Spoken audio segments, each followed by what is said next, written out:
Good morning everyone. तो आज हमारा environment and human right law की जो यूनिट चल रही है उसके अंदर नेक्स्ट लेक्चर है जहाँ हम इंडियन फॉरेस्ट एक्ट जो है उसको हम पढ़ने वाले हैं। हमारा कल हुआ था वाइल्ड लाइफ प्रोटेक्शन एक्ट जो है उसको हमने कंप्लीट डिस्कस किया था। आई होप सबने कल वाला लेक्चर देखा है।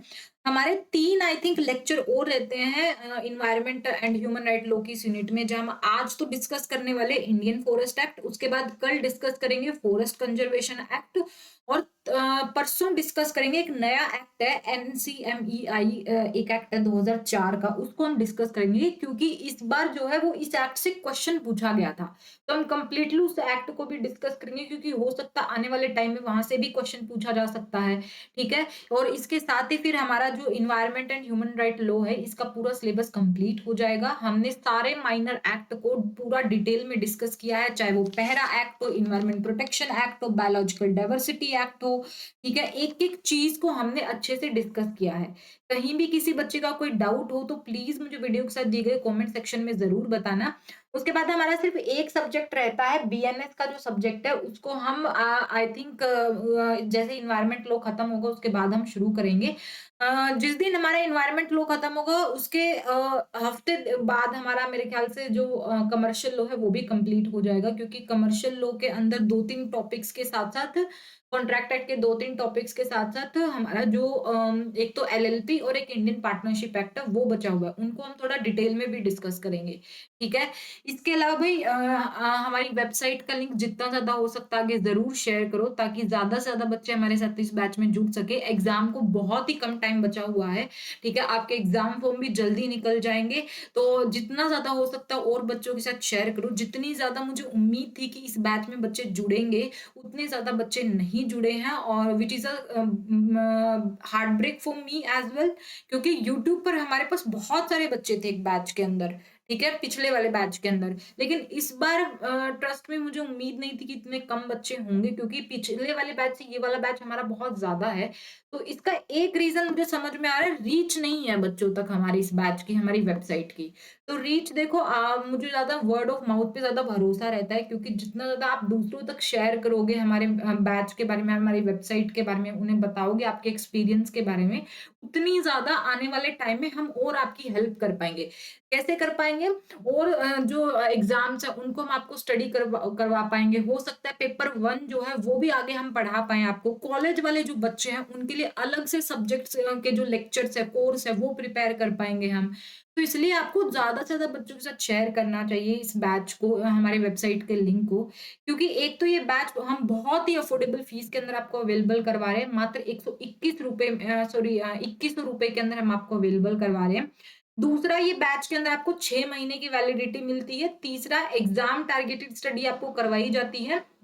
अ, और जो भी एग्जाम का जो चेंजिंग पैटर्न है उसके अकॉर्डिंग आपको हर टॉपिक समझाया जाता है, किस टॉपिक से किस तरह के क्वेश्चंस बन रहे हैं, कि कैसे क्वेश्चन बन चुके हैं, आने वाले टाइम में किस तरह के चांसेस है, कैसे स्टडी करनी है, आपको एक स्मार्ट स्ट्रेटेजी आपको बताई जाती है। ठीक है? तो सब कुछ आपको अवेलेबल करवाया जा रहा है। ये हर टॉपिक को आसान लैंग्वेज में पढ़ाया जा रहा है। असर्शन रीजन के क्वेश्चंस कहाँ से बनते हैं ज्यादा, सब कुछ आपको बताया जा रहा है। तो इसलिए आई रिक्वेस्ट यू कि आप दूसरे बच्चों के साथ भी वेबसाइट का लिंक शेयर करो जितना ज़्यादा हो सकता है, ताकि ज़्यादा से ज़्यादा बच्चे हमारे साथ इस बैच में जुड़े और अपना जेआरएफ इस बार ज़रूर क्लियर कर सके। क्योंकि अगर आप ऐसा नहीं करोगे, एक तो हम भी घाटे में जा रहे हैं भाई, ट्रस्ट मी। जिस बैच जिस इतनी जितनी मुझे उम्मीद थी इस बैच से, अ, उतना हुआ नहीं, तो हम भी घाटे पे जा रहे हैं, मुझ पर भी प्रेशर आ रहा है चीज़ों का। तो मैं और बेहतर काम करना चाहती हूँ, और वो तभी हो पाता है जब आप क्या है, आप भी मेरी हेल्प करोगे। ठीक है? तो it's like a give and take relationship. मैं आपके लिए और बेहतर काम करूँ, इसके लिए आपको सिर्फ इतना करना है कि दूसरे बच्चों के साथ के तक हमारी वेबसाइट की रीच पहुँचानी है, उन्हें कन्विंस करना है कि भाई आप भी यहाँ पे जुड़ो। बहुत ही मतलब आपका एक्सपीरियंस कैसा है, वो सब कुछ शेयर करो बच्चों के साथ। ठीक है? तो प्लीज़ आप ऐसा करिए। इसके अलावा इस बैच के जो नोट्स है भाई, अगर आपको परचेज़ करने हैं, जो कि मेरे ख़्याल से आपको करने चाहिए रिवीज़न करने के लिए। ठीक है? क्योंकि रिवीज़न मस्ट होती है, जितनी ज़्यादा आप रिवीज़न करोगे ना उतना ज़्यादा आपका कंसेप्ट क्लियर होता जाएगा। तो क्लासेस के साथ-साथ रिवीज़न करने के लिए जो नोट्स है वो वेबसाइट पर अवेलेबल हो चुके हैं इस बैच के। जाकर फटाफट उनको परचेज़ कर लो, ठीक है? और अपनी रिवीज़न कंटिन्यू रखो। एग्ज़ाम आने तक कम से कम 8 7-8 बार आपकी रिवीज़न हो जानी चाहिए मैक्सिमम। इसके साथ-साथ प्रैक्टिस करना बहुत ज़रूरी है क्वेश्चंस की, तो इसके लिए पीवाईक्यूज़, टेस्ट सीरीज़ और मॉक टेस्ट जो है वो वेबसाइट पर अवेलेबल हो गए हैं। जाकर उन्हें भी परचेज़ कर लो। बहुत ही अफोर्डेबल फीस के अंदर आपके लिए नोट्स और जो क्वेश्चंस हैं वो अवेलेबल हो गए हैं। उन्हें परचेज़ करो और अपनी प्रैक्टिस भी और रिवीजन भी क्लासेस के साथ-साथ कंटिन्यू रखो। और हर क्लास को कम से कम 2 बार सुनो ताकि कंसेप्ट आपका पूरा अच्छे से क्लियर हो जाए, क्योंकि कई बार क्या होता है टॉपिक पढ़ा हुआ इतना अच्छे से याद नहीं रहता, लेकिन जब आप लेक्चर्स को 2 बार देखते हो तो ऑडियो विजुअल तरीके से आप जब आप चीज़ों को याद देखते हो ना, तो वो आपके दिमाग में परमानेंटली फिट हो जाती है। तो एग्ज़ाम सोल्व करते टाइम कई बार वो चीज़ें बहुत अच्छे से आपके दिमाग में रहती है और आप क्वेश्चंस को सोल्व कर पाते हो। ठीक है? इट्स एक्सपीरियंस एक्सपीरियंस से बोल रही हूँ मैं, बहुत सारे बच्चों के साथ ऐसा होता भी है। ठीक है? तो चलिए भाई शुरू करते हैं आज के इस लेक्चर को, जहां हम इंडियन फॉरेस्ट एक्ट जो है इसको डिस्कस करने वाले हैं। ठीक है? सबसे पहले इस एक्ट के अंदर आपको जो बात ध्यान रखनी है वो इस एक्ट की डेट ऑफ एनफोर्समेंट है। क्योंकि एक क्वेश्चन आपने देखा होगा, एक या दो क्वेश्चन आते हैं जहां पे अलग अलग एक्ट दे दिए जाते हैं, जहां पे उनको क्रोनोलॉजिकल ऑर्डर लगाना होता है, उन एक्ट को क्रोनोलॉजिकल ऑर्डर में लगाना होता है। ठीक है? और Indian forest act is one of the act जो हमेशा मेंशन होता है उस क्वेश्चन के अंदर। तो याद रखना, इंडियन फॉरेस्ट एक्ट जो है ये 1927 में आया था, और डेट ऑफ एनफोर्समेंट के अकॉर्डिंग अगर आपको लगाने के लिए बोला जाए तो ये 21 सितंबर 1927 को इसकी डेट ऑफ एनफोर्समेंट है, जो आपको ध्यान में रखनी है। ठीक है? Very very important. ठीक है? अब ये इंडियन फॉरेस्ट एक्ट बात किस बारे में करता है, पहले ये समझ लो, इसका थोड़ा बेसिक इंट्रो समझ लो क्या है। तो देखो, इंडियन फॉरेस्ट एक्ट जो है ये 1927 का, ये इसलिए लाया गया था हमारे देश के अंदर कि हमारे देश के अंदर जितने भी फॉरेस्ट है उनको प्रोटेक्ट किया जाए, मैनेज किया जाए। ठीक है? हालांकि हो नहीं रहा, इसका यूज जो है वो ग्राउंड लेवल पे है नहीं, क्योंकि सरकार ही इसकी खुद धज्जियां उड़ा रही है, बट वो अलग बात है। ठीक है? वो जो कर रही है वो अलग बात है। ठीक है? तो जो फॉरेस्ट एक्ट है ये बेसिकली इंडिया के अंदर जितने भी फॉरेस्ट है उनको प्रोटेक्ट और मैनेज करने के लिए लाया गया था। और ये जो एक्ट है ये बेसिकली गवर्नमेंट को ये पावर देता है कि ये फॉरेस्ट को 3 कैटेगरीज में डिक्लेयर कर सकते हैं उनको प्रोटेक्ट करने के लिए। एक तो रिजर्व्ड फॉरेस्ट, एक प्रोटेक्टेड फॉरेस्ट और एक है विलेज फॉरेस्ट। ठीक है? तो यहाँ से एक बात हमें ये पता चलती है कि इस एक्ट के अंदर बेसिकली फॉरेस्ट की 3 कैटेगरीज बनाई गई है। एक तो रिजर्व्ड फॉरेस्ट, एक होता है प्रोटेक्टेड फॉरेस्ट, एक होता है विलेज फॉरेस्ट। अब किस फॉरेस्ट के अंदर, किस कैटेगरी ऑफ फॉरेस्ट के अंदर क्या परमिसिबल है, क्या नहीं है, कितना आपको जाना अलाउड है, क्या आप कर सकते हो, वो सारा हम आगे पढ़ने वाले इस एक्ट के अंदर। ठीक है?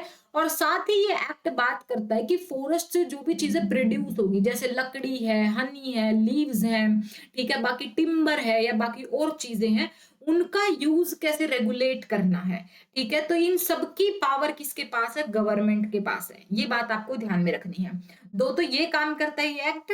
तीसरा काम ये करता है कि फॉरेस्ट के अंदर जितनी भी इलीगल चीजें होती हैं, जितनी भी इलीगल एक्टिविटीज होती है, चाहे वो पेड़ों को काटना हो, जानवरों का शिकार हो या फॉरेस्ट लैंड को डैमेज करना, उन सबको पनिश करता है ये एक्ट। ठीक है? पनिशमेंट्स भी प्रोवाइड करता है। तो ये एक्ट बेसिकली बहुत ही इंपॉर्टेंट है इन्वायरमेंटल प्रोटेक्शन के लिए और डिफोरेस्टेशन को रोकने के लिए और नेचर को प्रिजर्व करने के लिए बहुत इंपॉर्टेंट एक्ट है ये। ठीक है? ये आपको ध्यान में रखना है। ठीक है? तो ये बेसिक इंट्रो था कि क्यों क्या है फॉरेस्ट एक्ट, किस बारे में बात करता है, और यही इसको लाने के पीछे ऑब्जेक्टिव भी था कि फॉरेस्ट के प्रोटेक्शन के लिए बहुत जरूरी है ये। ठीक है? जो फॉरेस्ट है उनको प्रोटेक्ट करके रखना, प्रिजर्व करके रखना, डिस्ट्रक्शन से, कटिंग से, मिसयूज से, इसके लिए लाया गया ये एक्ट। दूसरा, जो भी फॉरेस्ट प्रोड्यूस है, चाहे वो वुड्स हो, बैम्बू हो, लीव्स हो, उनको किस तरीके से उनके कलेक्शन को कैसे कंट्रोल करना और उनको किस तरीके से यूज करना, उसको रेगुलेट करने के लिए ये एक्ट लाया गया। तीसरा, जो फॉरेस्ट एरियाज है उनको किस तरीके से डिक्लेयर किया जाए, यानी कि एक्ट गवर्नमेंट को पावर देता है कि फॉरेस्ट लैंड को डिक्लेयर कर सकते हैं as a reserved forest, protected forest और विलेज फॉरेस्ट। ठीक है? जिनके बारे में आज के इस एक्ट लेक्चर में हम पढ़ने भी वाले हैं। चौथा, इलीगल एक्टिविटीज को प्रिवेंट करना इस एक्ट का काम है। पांचवा है रिवेन्यू कलेक्शन को सपोर्ट करना। ठीक है? क्योंकि ब्रिटिश टाइम से ही अगर आप देखोगे तो फॉरेस्ट जो है ये एक बहुत बड़ा सोर्स ऑफ इनकम रहा है। ठीक है? तो ये एक्ट बेसिकली गवर्नमेंट की हेल्प करता है फॉरेस्ट प्रोड्यूस से रेवेन्यू अर्न करने में। ठीक है? तो जो भी जंगलों के अंदर बहुत मतलब न इम्पोर्टेंट चीज़ें हैं, उनको कैसे रेगुलेट किया जा सकता है, उनसे कैसे रेवेन्यू जनरेट किया जा सकता है गवर्नमेंट के लिए ताकि वो लोगों की डेवलपमेंट में ही काम आए, ठीक है? तो उसके लिए भी ये एक्ट लाया गया था और साथ में एनवायरनमेंट बैलेंस कैसे किया जा सकता है, वो भी आज के तरीके से, तो उसके लिए भी ये एक्ट लाया गया था कि कैसे इकोलॉजिकल बैलेंस रखते हुए एनवायरनमेंट को बैलेंस किया जाए, एनवायरनमेंट को कंजर्व किया जाए, ठीक है, इकोलॉजिकल बैलेंस को मेंटेन किया जाए, ठीक है, इस सब के लिए भी ये एक्ट बहुत जरूरी है। ठीक है, तो ये सारे ऑब्जेक्टिव्स है इस एक्ट के जो आपको ध्यान में रखने हैं। आई होप ये क्लियर है। ठीक है, अब बात करते हैं हम इंडियन फॉरेस्ट एक्ट की। तो इस एक्ट की स्कीम देख लेते हैं क्या है। तो इस एक्ट के अंदर टोटल चैप्टर 13 है, ठीक है, और टोटल सेक्शन 86 है। ठीक है, ना तो हमें सारे चैप्टर्स याद रखने की जरूरत है और ना ही सारे सेक्शंस याद रखने की जरूरत है। जहां से क्वेश्चन बनने के चांसेस है और पूछे जाते हैं उनको ही हम आज पढ़ने वाले हैं। ठीक है, सबसे पहले तो इस एक्ट में जो डेफिनेशन है उनको हम पढ़ेंगे। वेरी इंपॉर्टेंट, एग्जाम में यहाँ से क्वेश्चन पूछा जा सकता है। हालांकि आई थिंक एक बार क्वेश्चन पूछा गया है डेफिनेशन से, ठीक है, लेकिन रेयरली पूछा जाता है, लेकिन आगे बन सकता है क्वेश्चन, क्योंकि अभी जो है वो माइनर एक्ट जितने भी हैं वहां से क्वेश्चन बन रहे हैं और ये सबसे बड़ा जो एग्जाम है लॉ सब्जेक्ट का उसके अंदर शिफ्ट हुआ है। ठीक है, यूजीसी नेट के अंदर। तो सबसे पहले हम डेफिनेशंस देखते हैं। तो डेफिनेशन में सबसे पहले सेक्शन 2 क्लोज 1 में केटल को डिफाइन किया गया। अच्छा, ये डेफिनेशन क्रोनोलॉजिकल ऑर्डर में आप कैसे याद रख पाओगे क्लोज वाइज, इसकी ट्रिक भी मैं शेयर करने वाली हूँ। ठीक है, तो सेक्शन 2 क्लोज 1 में केटल को डिफाइन किया गया कि केटल के अंदर कौन कौन सा जानवर इंक्लूड होता है। तो ये आपको ध्यान में रखना है क्योंकि यहाँ से जो इंक्लूसिव डेफिनेशंस होती है ना वहां से क्वेश्चन बनने की ज्यादा चांसेस होते हैं। ठीक है, तो कैटल को डिफाइन किया गया सेक्शन 2 क्लोज 1 में। कैटल के अंदर आता है elephant, camels, buffaloes, horses, mares, geldings, ponies, colts, fillies, mules, asses, pigs, rams, ewes, sheep, lambs, goats and kids. ठीक है, तो ये सारी चीजें क्या कैटल के अंदर आती है जो आपको ध्यान में रखनी है। ठीक है, नेक्स्ट आता है सेक्शन 2 क्लोज 2 में फॉरेस्ट ऑफिसर को डिफाइन किया गया है। कोई भी ऑफिसर जिसको स्टेट गवर्नमेंट द्वारा इस एक्ट के अंदर अपॉइंट किया जाता है उसको फॉरेस्ट ऑफिसर बोलते हैं। ठीक है, तो स्टेट गवर्नमेंट के पास पावर होती है फॉरेस्ट ऑफिसर को अपॉइंट करने की, ध्यान रखना। तीसरा, फॉरेस्ट ऑफेंस क्या है, इसको सेक्शन 2 क्लोज 3 में डिफाइन किया गया है, यानी इस एक्ट के अंदर जिस भी ऑफेंस को पनिशेबल बनाया गया उसको फॉरेस्ट ऑफेंस बोलते हैं। ठीक है, सेक्शन 2 क्लॉज 4 में फॉरेस्ट प्रोड्यूस को डिफाइन किया गया है, यानी कि जंगलों से कोई जो जो चीजें प्रोड्यूस होती हैं उनको कैसे रेगुलेट किया जाएगा, उनके यूज को कैसे रेगुलेट किया जाएगा और क्या क्या चीजें फॉरेस्ट प्रोड्यूस में इंक्लूड होती है उसके बारे में डिफाइन किया गया सेक्शन 2 क्लॉज 4 में। वेरी इंपॉर्टेंट डेफिनेशन, यहां से बहुत इंपॉर्टेंट चांसेस है कि क्वेश्चन बन सकता है। ठीक है, तो इंक्लूसिव डेफिनेशन है, एक बार देख लो और इसको आपको ध्यान में रखना है। ठीक है, तो फॉरेस्ट प्रोड्यूस में क्या क्या चीजें इंक्लूड होती है, कोई भी चीज जो फॉरेस्ट के अंदर पाई जाती है या फॉरेस्ट से बाहर आप लेकर आते हो, ठीक है, या कोई भी फॉरेस्ट की चीज है या नहीं है वो आता है, यानी टिम्बर है, चारकोल है, ये काउट काउट कोक है, ये देख लेना क्या है, कैश्यू है, वुड ऑयल है, रेजिन है, नेचुरल वार्निश है, बार्क है, लैक है, महुआ फ्लावर्स है, महुआ सीड्स है, कुथ है एंड मायरा बोलम्स है। ठीक है, ये सारी चीजें फॉरेस्ट प्रोड्यूस में आती है। इसके अलावा जो ट्रीज है उनके पत्तियां है, फ्लावर्स है, फ्रूट्स है या ऑल अदर पार्ट्स और produce note here in by mention of trees, यानी पेड़ का सब कुछ, ठीक है, उसके तने से लेके उसके पत्तों तक उसका सब कुछ फॉरेस्ट प्रोड्यूस में आता है। इसके अलावा जो प्लांट्स है जो अभी ट्रीज नहीं बने हैं जिसके अंदर ग्रास, क्रीपर्स, रीड्स या मोस इंक्लूड होते हैं, ठीक है, या उस प्लांट के जो भी बाकी पार्ट्स है वो सब कुछ फॉरेस्ट प्रोड्यूस में आता है। इसके अलावा वाइल्ड एनिमल्स है या उनकी स्किन है, टस्क है, हॉर्न्स है, बोन्स है, सिल्क है, ककून्स है, हनी है, वैक्स है या ऑल अदर पार्ट्स है प्रोड्यूस ऑफ एनिमल्स, वो सब भी फॉरेस्ट प्रोड्यूस में आता है। ठीक है, इसके अलावा पीट है, सरफेस सॉइल है, रॉक है, मिनरल्स है जिसके अंदर लाइमस्टोन भी इंक्लूड होता है, लेटरिएट भी इंक्लूड होता है, मिनरल ऑयल्स भी इंक्लूड होता है, या माइंस या क्वेरीज करके जो प्रोडक्ट्स प्रोड्यूस होते हैं वो सब भी किसके अंदर आते हैं, फॉरेस्ट प्रोड्यूस में आते हैं। ठीक है, तो ये सारी चीजें आती है फॉरेस्ट प्रोड्यूस में जो आपको ध्यान में रखनी है और वेरी इंपॉर्टेंट एग्जाम में क्वेश्चन बन सकता है। ठीक है। सेक्शन 2 क्लॉज 4A में ओनर वर्ड को डिफाइन किया गया है। ओनर में कोर्ट ऑफ वार्ड इंक्लूड होता है in respect of property under the superintendence और चार्ज ऑफ सच कोर्ट। ठीक है। सेक्शन 2 क्लॉज 5 में रिवर वर्ड को डिफाइन किया गया और ये डेफिनेशन एग्जाम में पूछी गई थी। ठीक है, ये आपको ध्यान में रखनी है। तो रिवर में कोई भी स्ट्रीम हो, चाहे कैनाल हो, क्रीक हो या कोई अदर चैनल्स हो, चाहे वो नेचुरल हो या आर्टिफिशियल हो, उसको रिवर बोलते हैं। ठीक है, और ये डेफिनेशन एग्जाम में पूछी जा चुकी है, तो ये आपको ध्यान में रखनी है।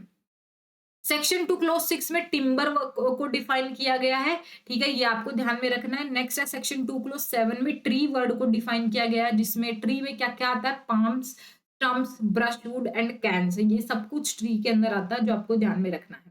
ठीक है, तो ये 7 डेफिनेशंस है इंडियन फॉरेस्ट एक्ट के अंदर, जो आपको ध्यान में रखनी है। ठीक है, अब इन डेफिनेशंस को क्रोनोलॉजिकल ऑर्डर में कैसे याद रखोगे, हो सकता है क्रोनोलॉजिकल का क्वेश्चन पूछ लिया जाए डेफिनेशंस में से। ठीक है, उसके लिए एक ट्रिक है मेरे पास। ट्रिक क्या है? ट्रिक है, clever forest officers find peoples orange rope tied tightly. ठीक है, तो देखो एक जो चतुर फॉरेस्ट ऑफिसर होगा ना, उसको गांव जैसे जो लोग होते हैं वो जंगल में क्या करते हैं, शिकार करने के लिए या कुछ भी ऐसे रस्सियां बांध देते हैं ना। ठीक है, उस वहां से ये ट्रिक बनाई है कि क्लेवर फॉरेस्ट ऑफिसर जो है होता है, वो लोगों की जो ऑरेंज रॉप्स है जो उन्होंने बहुत टाइट बांधी हुई है उनको ढूंढ लेता है। ठीक है, तो यहीं से ट्रिक बनेगी। तो क्लेवर से बन जाएगा कैटल। ठीक है, ये कैटल आएगा, यहाँ गलत लिखा हुआ मैंने। सेक्शन 2 क्लोज 1 में डिफाइन किया गया है। फॉरेस्ट से बन जाएगा फॉरेस्ट ऑफिसर सेक्शन 2 क्लोज 3 में, और ऑफिसर से बन जाएगा फॉरेस्ट ऑफेंस। ठीक है, सेक्शन 2 क्लोज 3 है। उसके बाद फाइंड पीपल्स, इससे बन जाएगा forest produce section 2 close 4A। Orange से बन जाएगा ओनर सेक्शन 2 क्लोज 4A। रोप से बन जाएगा हमारा जो सॉरी रोप नहीं है, उसके बाद आएगा ऑरेंज से हो गया ओनर सेक्शन 2, और रोप से बन जाएगा रिवर सेक्शन 2 क्लोज 5 में। टाइड से बन जाएगा टिम्बर सेक्शन 2 क्लोज 6 में, और टाइटली से बन जाएगा ट्री यानी सेक्शन 2 क्लोज 7 में। ठीक है, तो इस तरीके से आप ये 7 डेफिनेशंस को क्रोनोलॉजिकल ऑर्डर में एक ट्रिक से आसानी से याद रख सकते हो। ठीक है ना इजी। और इसी तरीके से हम आगे के जो सेक्शंस है उनको भी ऐसे याद रखते हुए चलेंगे। ठीक है, अब आगे बढ़ते हैं। अब हमारा जो चैप्टर 2 है बेसिकली, मैंने बताया था कि जो इंडियन फॉरेस्ट एक्ट है वो 3 तरह के फॉरेस्ट की कैटेगरीज के बारे में बात करता है। एक तो रिजर्व फॉरेस्ट, एक है विलेज फॉरेस्ट, और एक है हमारा और कौन सा था, रिजर्व था, विलेज था, और एक और दिमाग से स्किप हो गया मेरे।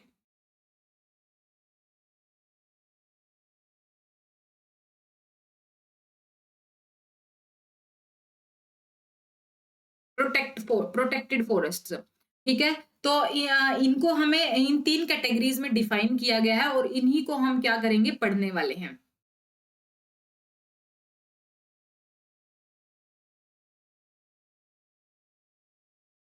ठीक है, तीनों कैटेगरीज को हम देखने वाले हैं, जहां सबसे पहले चैप्टर 2 की हम बात करते हैं, जहां हमारा जो रिजर्व्ड फॉरेस्ट है उसके बारे में बात हुई है।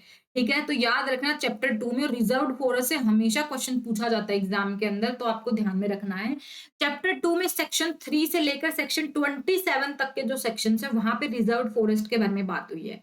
ठीक है, वैसे इस चैप्टर का ओवरव्यू भी मैंने यहाँ लिखा हुआ है, 2-3 पॉइंट लिखे हुए हैं जो इस चैप्टर में से जरूरी है आपको याद रखना। सबसे पहले तो रिजर्वेशन ऑफ फॉरेस्ट की जो पावर है वो स्टेट गवर्नमेंट को दी गई है, कि स्टेट गवर्नमेंट क्या है, उसके पास पावर है कि वो क्या कर सकती है कि कोई भी फॉरेस्ट जिसको गवर्नमेंट ओन करती है या कोकोई भी वेस्ट लैंड है उसको रिजर्व फॉरेस्ट की तरह डिक्लेयर कर सकती है।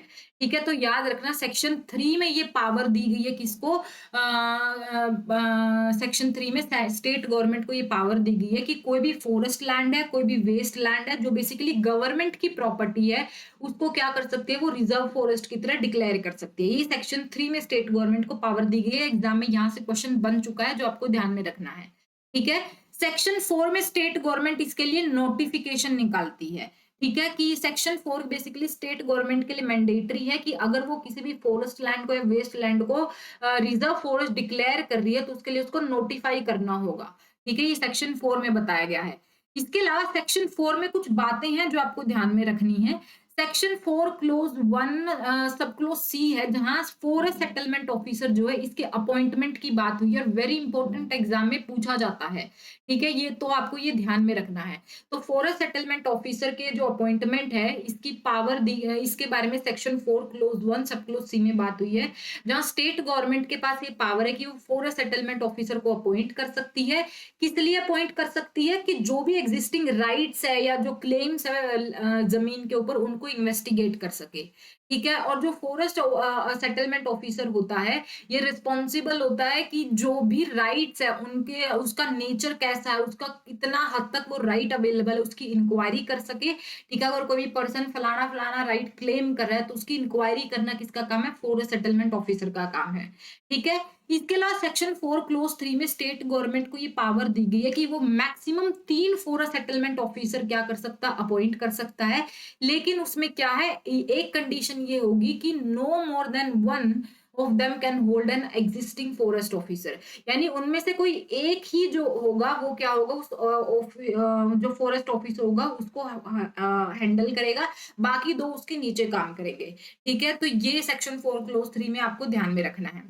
ठीक है, अब फॉरेस्ट सेटलमेंट ऑफिसर जो है, इसकी जितनी भी पावर्स है, ये सेक्शन 8 में दी गई है। वेरी इंपॉर्टेंट एग्जाम में यहाँ से क्वेश्चन बन चुका है और आने वाले टाइम में भी पूछा जाएगा।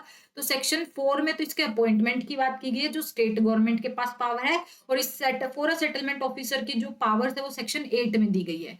क्या क्या पावर है? पहली तो है पावर ऑफ एंट्री, यानी कि फॉरेस्ट सेटलमेंट ऑफिसर है या जो कोई भी ऑथराइज्ड ऑफिसर है उसके द्वारा, ठीक है, उसके पास पावर है कि अगर कोई उसके पास अथॉरिटी है कि वो किसी भी लैंड पे जो रेलेवेंट है उस इंक्वायरी के लिए, जो जिस चीज, जिस भी राइट के, जिस भी मुद्दे की वो इंक्वायरी कर रहा है, वो उसके पास राइट है कि वो उसकी इंक्वायरी करने के लिए उस जमीन पे एंटर कर सकता है। ठीक है, दूसरा सर्वे या मैपिंग करने की उसके पास राइट है, यानी कि कोई भी जमीन है उसको वो सर्वे कर सकता है, उसके ऊपर बाउंड्रीज मार्क कर सकता है, मैप क्रिएट कर सकता है। ठीक है, उसकी इंक्वायरी करने के लिए। उसके बाद उसके पास सिविल कोर्ट की पावर्स होती हैं। ठीक है, कि जब भी वो इंक्वायरी कंडक्ट कर रहा है तो उसके पास सिविल कोर्ट की पावर होती है कि वो सूट के लिए ट्रायल कंडक्ट कर सकता है, उस जमीन से रिलेटेड जो भी मुद्दा है। ठीक है, वो मुद्दा पूरा सुन सकता है, वहां पे वो डिसीजन दे सकता है। तो ये भी आपको ध्यान में रखना है। तो सेक्शन 8 में सारी पावर दी गई है। ठीक है, आई होप ये क्लियर है।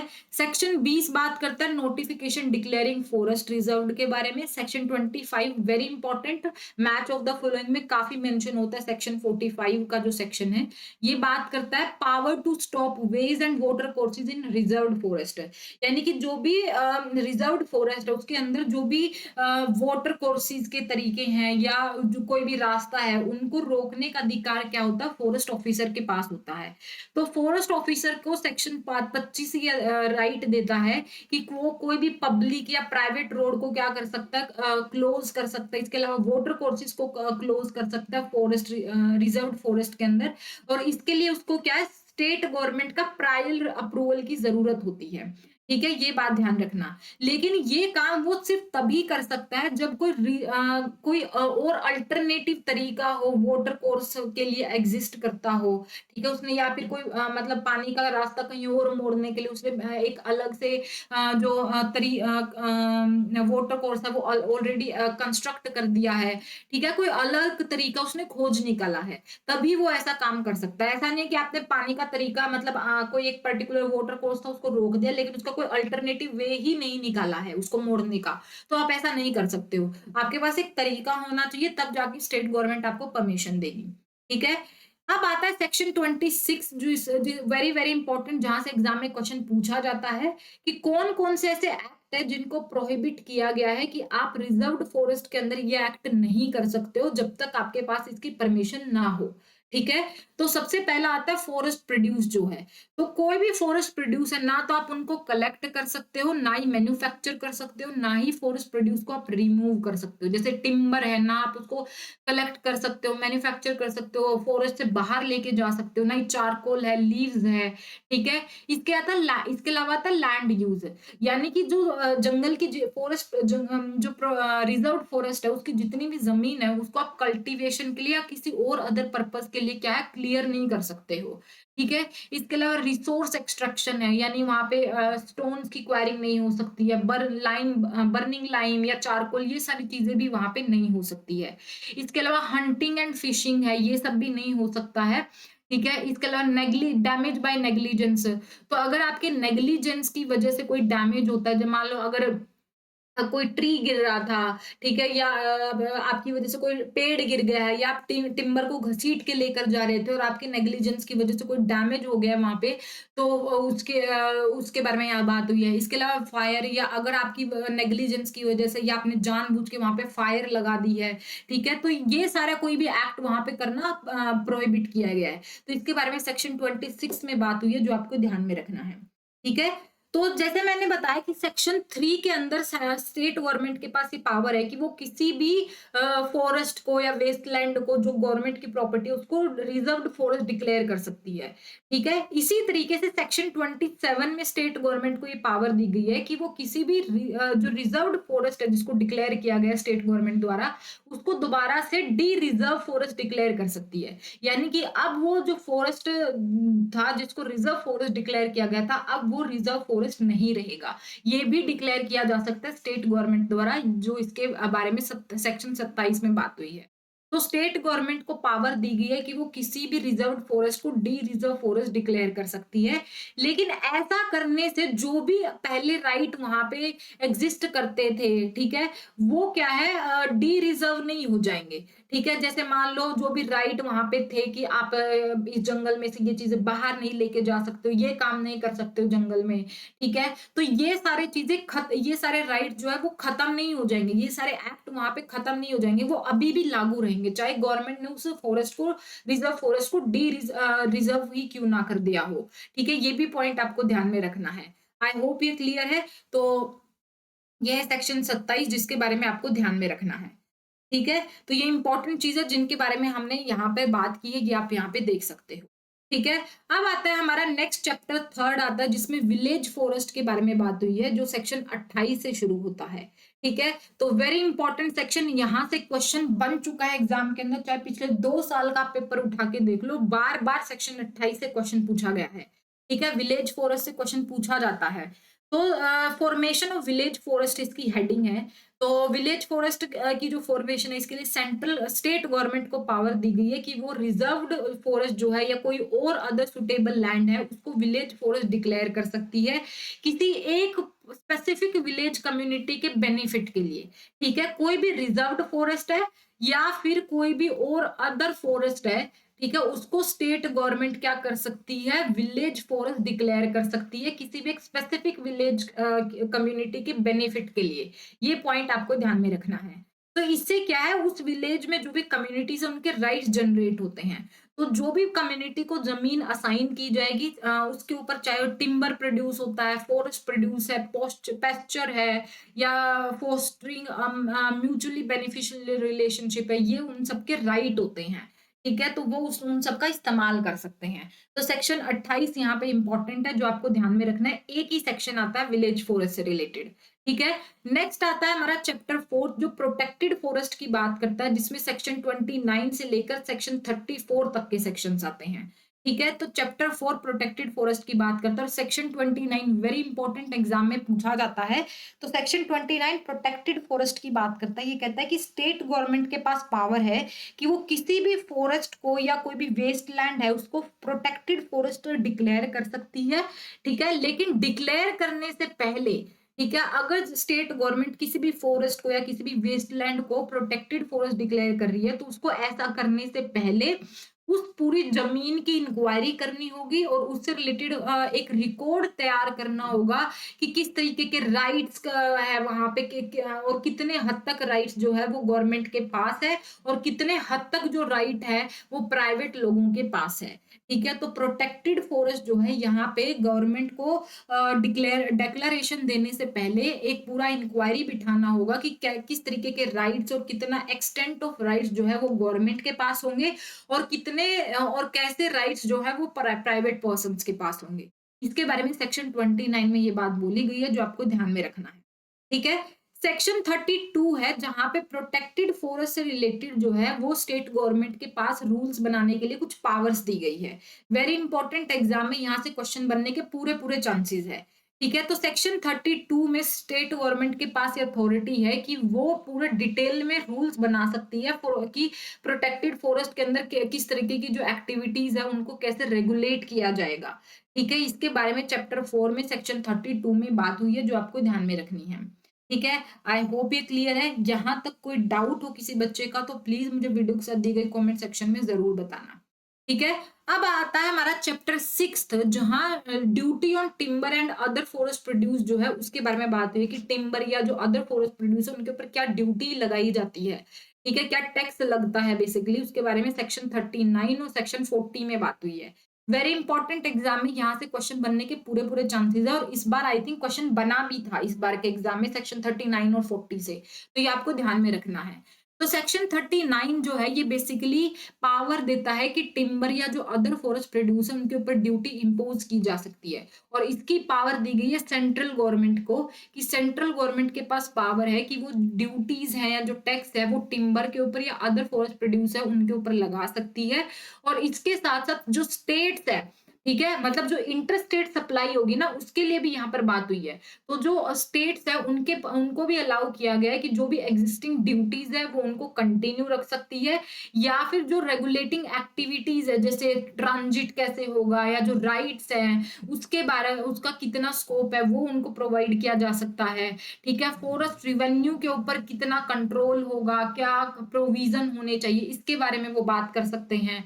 ठीक है, तो ये सारी चीजें स्टेट के पास भी राइट है इसका। तो सेक्शन 39 इसके बारे में बात करता है। सेक्शन 40 जो है वो बात करता है limit not to apply to purchase money और रॉयल्टी। ठीक है, ये सेक्शन 40 की हेडिंग है। सेक्शन 41 बात करता है कि जो ट्रांजिट मतलब फॉरेस्ट प्रोड्यूस का ट्रांजिट है, मतलब एक जगह से दूसरी जगह लेकर जाना, उसको कैसे रेगुलेट करना, इससे रिलेटेड रूल्स बनाने की पावर सेक्शन 41 में दी गई है। सेक्शन 41 ए में सेंट्रल गवर्नमेंट को पावर दी गई है कि वो बेसिकली टिम्बर जो है, ठीक है, उसका मूवमेंट जो होता है एक जगह से दूसरी जगह पे, ठीक है, उस पे क्या कस्टम्स लगते हैं, ठीक है, उसके पावर दी गई है सेक्शन 41 ए के अंदर सेंट्रल गवर्नमेंट को। सेक्शन 40, 41, 41 ए और 43 जो है ये बहुत इंपॉर्टेंट है, मैच ऑफ द फॉलोइंग में पूछे जाते हैं जो आपको ध्यान में रखना है। ठीक है, सेक्शन 43 बेसिकली बात करता है गवर्नमेंट एंड फॉरेस्ट ऑफिसर्स की जो बेसिकली जो भी डैमेज होता है फॉरेस्ट प्रोड्यूस की वजह से डेपोट पे उसके लिए लायबल नहीं होते हैं।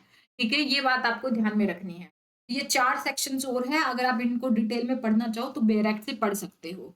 ठीक है, चैप्टर 9 पेनल्टीज और प्रोसीजर की बात करता है जिसमें सेक्शन 52 से 69 तक के सेक्शन आते हैं।